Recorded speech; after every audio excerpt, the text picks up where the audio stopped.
ମାସ ଅଗଷ୍ଟ 9 ତାରିଖରେ ଦେଖନ୍ତୁ ସମଗ୍ର ସୁଭଦ୍ରା ହିତାଧିକାରୀଙ୍କୁ ମିଳିବାକୁ ଯାଉଛି ତୃତୀୟ କିସ୍ତି, ଯେଉଁଟାକି ଯେଉଁ ମହିଳାମାନେ ଏପର୍ଯ୍ୟନ୍ତ ବି ଗୋଟିଏ କିସ୍ତି ପାଇନାହାନ୍ତି ସେମାନଙ୍କୁ ଏକାଥରକୁ 15,000 ଟଙ୍କା ମିଳିବ, ଯେଉଁଟାକି ବହୁତ ଭଲ ଖୁସି ଖବର। ସରକାର କହିଛନ୍ତି ବର୍ଷକୁ 2 ଥର ଦେବେ ବୋଲି, ଯେଉଁଟା ମହିଳା ଦିବସରେ ଦିଅନ୍ତି ଏବଂ ରକ୍ଷାବନ୍ଧନ ଦିନ।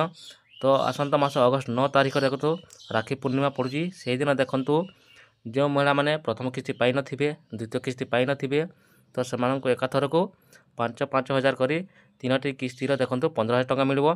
ଏବଂ ଯେଉଁ ମା' ଭଉଣୀମାନେ ପ୍ରଥମ କିସ୍ତି ପାଇସାରିଛନ୍ତି, ଦ୍ୱିତୀୟ କିସ୍ତି ପାଇସାରିଛନ୍ତି, ତ ସେମାନଙ୍କୁ ରକ୍ଷାବନ୍ଧନ ଦିନ ସେମାନଙ୍କୁ 5,000 ମିଳିବ, ଯେଉଁଟାକି ବହୁତ ଭଲ ଖୁସି ଖବର। ଆଉ ଯେଉଁମାନେ ଆବେଦନ କରିନାହାନ୍ତି ଏପର୍ଯ୍ୟନ୍ତ ଦେଖନ୍ତୁ ଆବେଦନ କରନ୍ତୁ, ଆଉ ତ ବହୁତ ସମୟ ଅଛି। ତ ଆବେଦନ କଲା ପରେ ସେମାନଙ୍କୁ ଏହି ଯୋଜନାର ଲାଭ ପାଇପାରିବେ। ସମସ୍ତଙ୍କୁ ମୁଁ ରିକ୍ୱେଷ୍ଟ କରୁଛି ସେମାନେ ଅତି ଶୀଘ୍ର ଆବେଦନ କରିଦିଅନ୍ତୁ ନିଜ ନିକଟସ୍ଥ CSC କେନ୍ଦ୍ରକୁ ଯାଇ, ତାହେଲେ ଆପଣ ଏହି ଯୋଜନାର ଲାଭ ପାଇପାରିବେ।